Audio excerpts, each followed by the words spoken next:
China continues to mass-produce warships at a faster rate than any other country in world history during peacetime. Destroyers, frigates, corvettes, and other warships.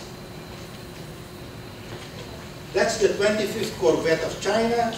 China plans a total of 40. China said 20 of these can control the South China Sea. This is a shallow draft, very ideal for the Spratlys. Bigger than this is the smallest ocean-going ship of China. Bigger than this, you have the frigate, then the destroyer, then the aircraft carrier. China is mass-producing all of this.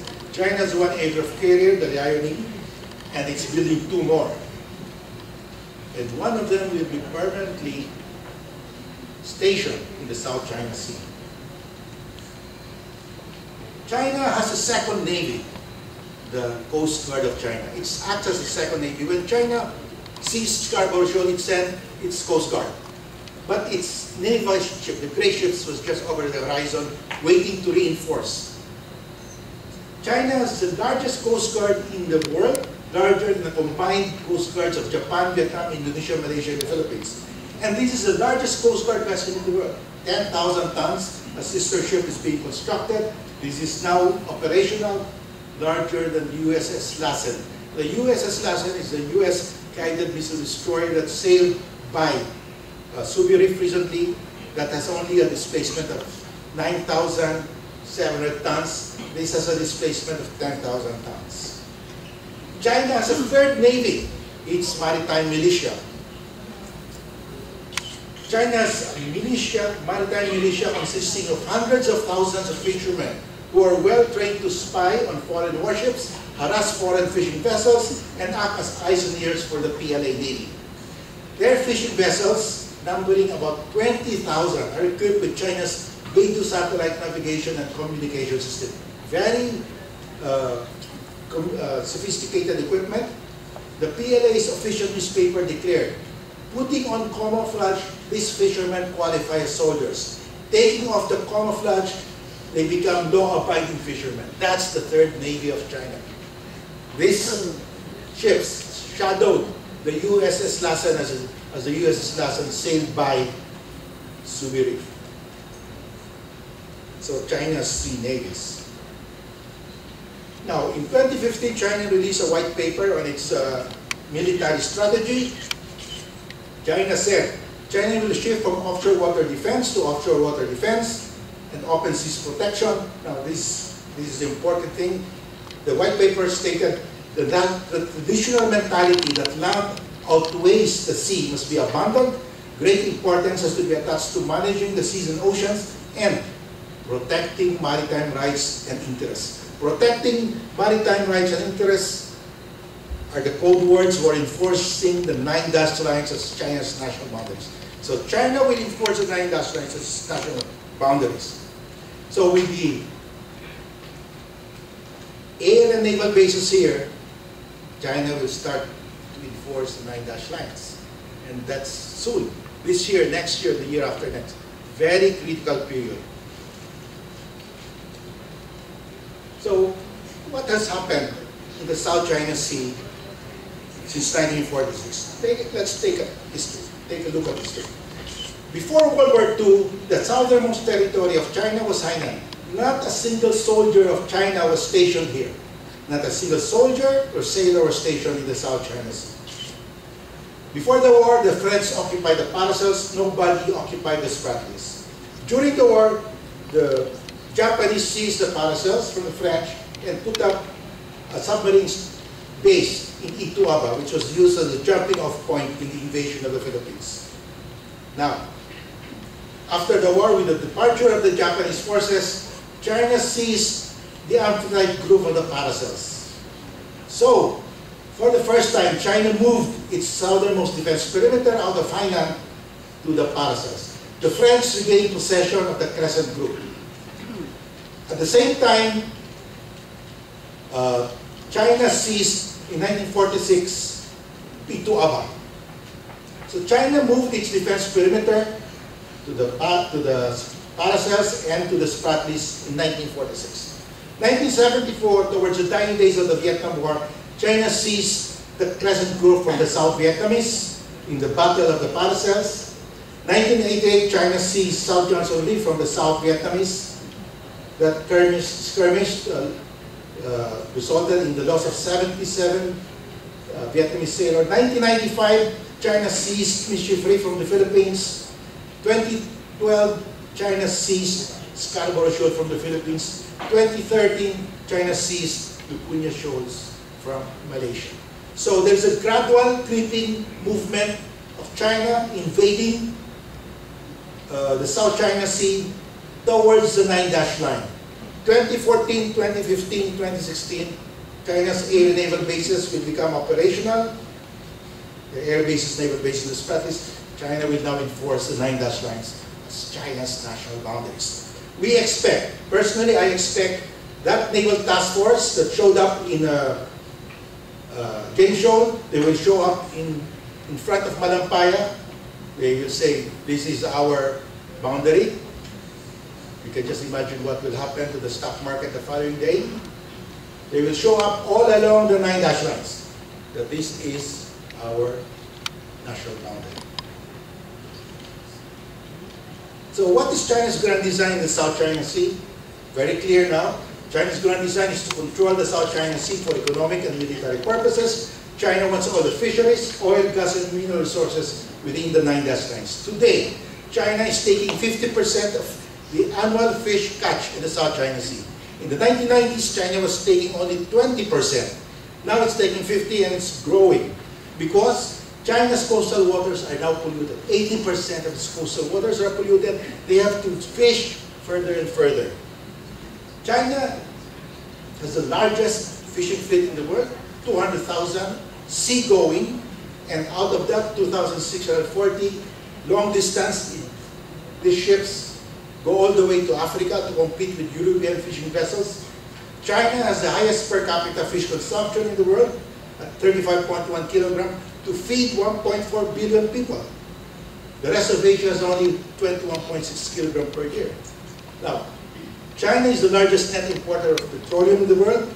The South China Sea is rich in methane hydrates. This is said to be one of the fuels of the future. These are lumps of mineral where gas is trapped inside. You can now extract the gas through a process, but it's a very expensive process, but technology will reduce the cost. And according to China, the methane hydrates in the South China Sea will provide fuel to China for 300 years. All the fuel energy that they need will come from the methane hydrates, and they will have 3 centuries of that. China wants all of that for itself. China also wants the South China Sea as a sanctuary for its nuclear-armed submarine. Now, the island building the Spratlys is not a knee-jerk reaction of China to our arbitration. Jiang Zi, who heads the Asia-Pacific Security Program of the Chinese Academy of Social Sciences, stated, China has wanted to do this for a long time. Now it has the fishing boats, the money, and the people, so it is doing it. They have the capability, and we don't have the capability to stop them. What is the value of a reef? The atoll reef in the Spratlys are created by seamounts. The seamounts rise above the surface when the tectonic plates collide. And as the seamounts rise, tiny sea animals called corals grow around that seamount. And over the years, millions of years, the seamount sink back to the bottom of the sea, and you have the coral reef. What's the value? This is where the fish spawn. 20% of the fish we catch annually in the wild are spawned in the Spratlys. The eggs and larvae of the fish that spawn here, the eggs and larvae are carried by currents all the way to the coast of Vietnam, China, Palawan, Luzon, Malaysia, Brunei, Indonesia, and the Blue Sea. So very important. The Spratlys are the nurseries of the fish in the South China Sea. They are needed so that we can fish in the South China Sea. That's the dredger of China, the most powerful dredger in the South China Sea. you see here the rotating steel cutter. This is called Tianjin Hub, heavenly whale. What does it do? This rotating cutter is dropped to the bottom of the sea, and it grinds the coral.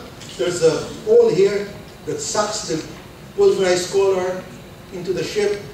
The pulverized coral is pushed by pressure through these pipes and dumped here in the rim. So all the corals here are dead. The corals here are dead because they're covered with the pulverized coral. These are the floating pipes that were washed ashore in Zambales from the Spratlys, according to the Coast Guard. So that's how China destroyed 70 reefs. And of course, because of the turbid water created by the dredging, the other reefs are affected. The fish just would not go near all the other reefs. Those are the dredgers of China working 24 hours a day in Mischief Reef, was February 28. Now, Dr. John McNamara, a renowned marine biologist, he taught here in UP Merida, Filipina. He studied the marine life in the Spratlys, and he said China's island building is the most rapid permanent loss of coral reef in human history. It's a terrible, terrible thing to do that. Now, these are the marine life in the coral reef, in the atoll reef. They're all dead now. So that's why it's gone. And these are the giant clams in the Spratlys and in the Scarborough Shoal. You know, Dr. Ed Gomez, our national scientist here, seeded the Spratlys and Scarborough Shoal with giant clams, and the Chinese harvested it. Now, China calls this the ivory of the sea. It's difficult now to buy ivory from the tusk of elephants. So this is now the substitute. A carving like this, intricate, could fetch as much as $106,000 US. A fortune. And China is just getting all of those, and in the process destroying the reef. They get the turtles. These are the Chinese fishermen who were caught by our Coast Guard. And they make this, and you can buy this in the website. Alibaba Express does this. So they're all gone. Now, who can create artificial islands or wreck structures on low tide elevations in the EEZ or extend shore? Very important, who can create those islands in Mischief Reef? Only the coastal state, the Philippines. Because this is very important, I'll bring you to the specific provision in AUKUS. Article 60, artificial islands, installation structures in the exclusive economic zone. In the exclusive economic zone, the coastal state, that's Palawan, Luzon, shall have the exclusive right to construct and to authorize and regulate the construction, operation, and use of artificial islands, installation structures for any economic purpose. The coastal state shall have the exclusive jurisdiction over such artificial islands. In the Spratlys, in Scarborough Shoal, the Philippines is a coastal state. It's within our 200 nautical miles. Hainan is so far away, China is so far away, more than 350 nautical miles. They cannot claim beyond that under UNCLOS. How about in the extended continental shelf, the same? Artificial islands, installation structures on the continental shelf. Article 60, the one I read earlier, applies to artificial islands, installation structures on the continental shelf. Therefore, it's only the Philippines that can put up a structure in Subi Reef. Now, if you look at Mischief Reef, it's here in our EEZ. It's here, within our EEZ. If you look at Subi Reef, it's here, within our extended continental shelf. Only the Philippines can put up structures there, reclaim those areas. But China just ignored that. Now, do low tide elevations and artificial islands acquire a maritime zone if by island building they are now raised above water high tide? So, these islands built by China are now permanently above water high tide. Huge islands now. 274 hectares, 500 hectares, 594. Do they acquire maritime zones? No, because UNCLOS defines an island as naturally formed. In fact, there's a specific provision in UNCLOS. Artificial islands, installation structures, do not possess the status of islands. They are not islands. They have no territorial sea of their own, and if they have no territorial sea, they have no territorial airspace. So the Americans are correct. Subi Reef, it's a submerged area. Therefore, the Americans said, we will sail beside it, it has no territorial sea. We will fly over it, it has no territorial space. They're correct. Now, can a state claim historic rights in the EEZ of another state? Now, China is claiming we owned it because 2,000 years ago we already owned that. Now, UNCLOS. UNCLOS says the coastal state shall have sovereign rights to exploit its EEZ. Sovereign rights means supreme, superior to the rights of other coastal states. And UNCLOS states exclusive. That means it is exclusive to the coastal state to exploit the economic resources. It's clear.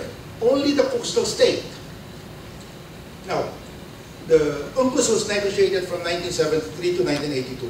China actively participated. China was then a developing country and China said to the other developing coastal countries, we will help you. We are all developing countries. We will demand 200 nautical mile EEZ. At that time, what was recognized was 12 nautical mile territories. There was no EEZ. Other countries claimed EEZs of their own, but not under international law. The US was the first, 200 nautical mile, followed by Chile and Peru. They claimed 500, other Arab states even more. It was a big mess. Unless the convention, the negotiators could come to an agreement, a compromise on what would be the extent of the EEZ, there will be no law of the sea. So everybody agreed on a compromise. 200 nautical mile EEZ. But you are entitled to 200 nautical, but you must waive all other historic claims to all other areas, because otherwise, if you still retain those claims, then there will be no peace and stability in the oceans and seas of our planet. That was the agreement. Everybody gets 200, but waive all other claims. We agreed, China agreed, the rest of the world agreed. Today, China is saying we are entitled to 200 nautical miles, but we have historic rights to the rest of the South China Sea. They cannot do that anymore. That's why they cannot win the arbitration. All those judges know this as a basic, fundamental rule in the law of the sea. Now, UNCLOS states the rights of a coastal state over the continental shelf do not depend on occupation, effective or notional, or any express proclamation. Palawan, we don't have to declare that we have a 200 nautical mile. The continental shelf covers the EEZ and extended continental shelf. We don't have to do anything. We don't have to occupy it. We don't have to make a proclamation. It's ours. The ICJ has explained the rights of a coastal state exist ipso facto and ab initio by virtue of its sovereignty over land. Because we have sovereignty over Palawan, ipso facto, by itself, by the fact of sovereignty, we have a continental shelf up to 350 nautical miles. Ab initio, from the beginning. And there's an express provision again in Article 77 of UNCLOS. If the coastal state does not explore the continental shelf or exploit its natural resources, no one may undertake such activities without the express consent of the coastal state. If we don't do anything with our continental shelf, nobody can touch it without our consent. It is ours. That's international law, that's UNCLOS. China ratified UNCLOS. China is bound by that, but China just ignores it. China cherry picks what it wants to comply with, what it wants to reject. So, there is no doubt we have our extended continental shelf up to 350 nautical miles.